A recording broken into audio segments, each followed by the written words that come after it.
The Clone Wars were a devastating period for the galaxy, and beyond just the upheaval resulting from the transition to the Empire from the Republic directly, there were huge implications for the member states and corporations of the former CIS.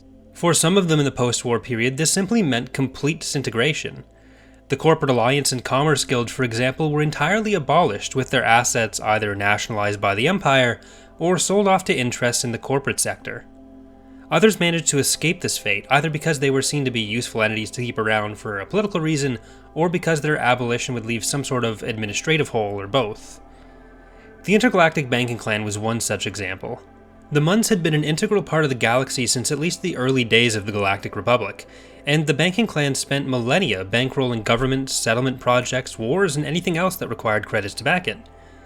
Other centers of commerce did exist in the galaxy, but none quite with the same resources or reach as the Banking Clan. Before the Clone Wars, Chairman Son Hill said the Banking Clan would sign Dooku's treaty, but as further media, including the Episode 2 novelization, would show, a lot of the member corps that supported the CIS technically were doing it either non-exclusively or covertly.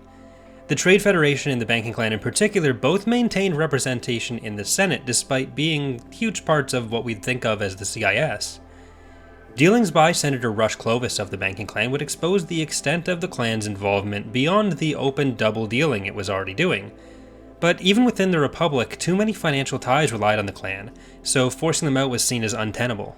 At the conclusion of the Clone Wars, while the capital of the Banking Clan had been moved from their traditional capital of Munilinst to the planet Scipio, the clan was kept intact by the Empire.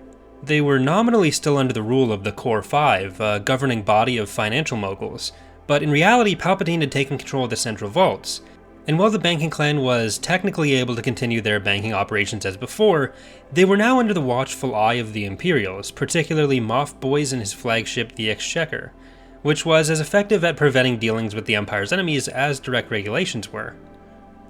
Away from the immense and well-known main vault on Scipio, many within the Banking Clan balked under the Empire's control as they had under the Republic. A network of canyons and tunnels below became home to secret dealings and massive amounts of untraceable credits available to those who would oppose Imperial control of the clan. While they never became a formal part of the Rebel Alliance, the Rebels had a relatively complicated relationship with former CIS members. Many of these resistance groups would have interconnected parts.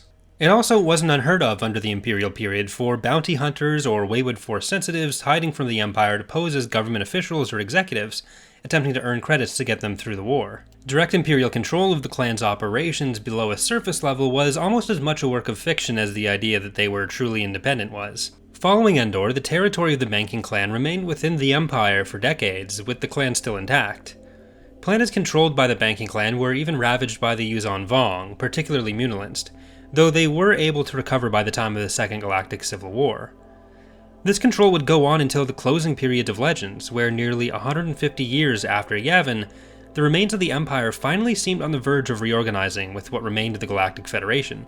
Though of course, since Legacy wasn't followed up on, we never really got a definitive answer beyond that. That's all for today's video. If you've enjoyed, consider leaving a like or subscribing for more. If there's another topic you'd like to see me cover on the channel, please leave it in the comments as well. Thanks for watching, and I hope to see you next time.